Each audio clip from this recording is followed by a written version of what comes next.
ఇక varicose veins నుండి విముక్తి పొందండి. ఎవిస్ వాస్కులర్ సెంటర్ ఇప్పుడు మన KPHP లో గ్రాండ్ ఓపెనింగ్ ఏప్రిల్ 4వ తేదీన.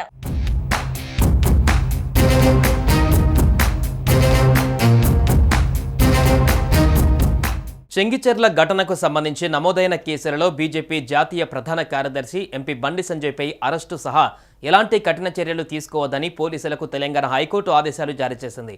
ఈ నెల 11 వరకు సంజయ్ సహా మరో 5 బీజేపీ నేతలపై ఎలాంటి కఠిన చర్యలు తీసుకోరాదని CRPC 41A ప్రకారం పిటిషన్లందరికీ నోటీసులు జారీ చేయాలని, ఈ వ్యవహారంలో కౌంటర్ దాఖలు చేయాలని పోలీసులకు స్పష్టం చేసింది.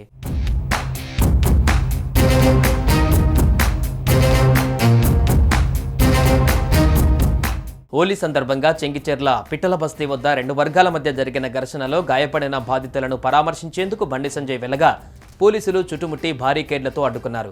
ఈ నేపథ్యంలో బీజేపీ కార్యకర్తలు బారికేడ్లను బద్దలు కొట్టి బాధితులను పరామర్శించేందుకు ప్రయత్నించడంతో చెంగిచెర్ల ప్రాంతంలో ఉద్రిక్తత నెలకొంది. చివరకు బాధిత మహిళల వద్దకు చేరుకున్న బండి సంజయ్ వారికి అండగా నిలబడ్డారు.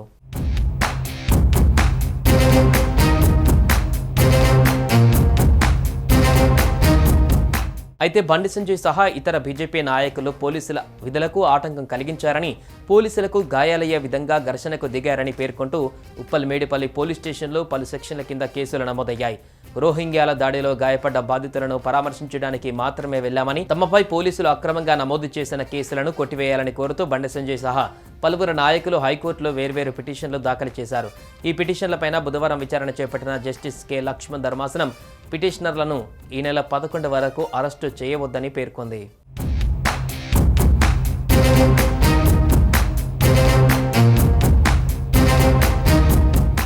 సుమన్ టీవీలో మీ పర్సనల్ అండ్ బిజినెస్ ప్రమోషన్స్ కోసం కింది నెంబర్కి కాంటాక్ట్ చేయండి.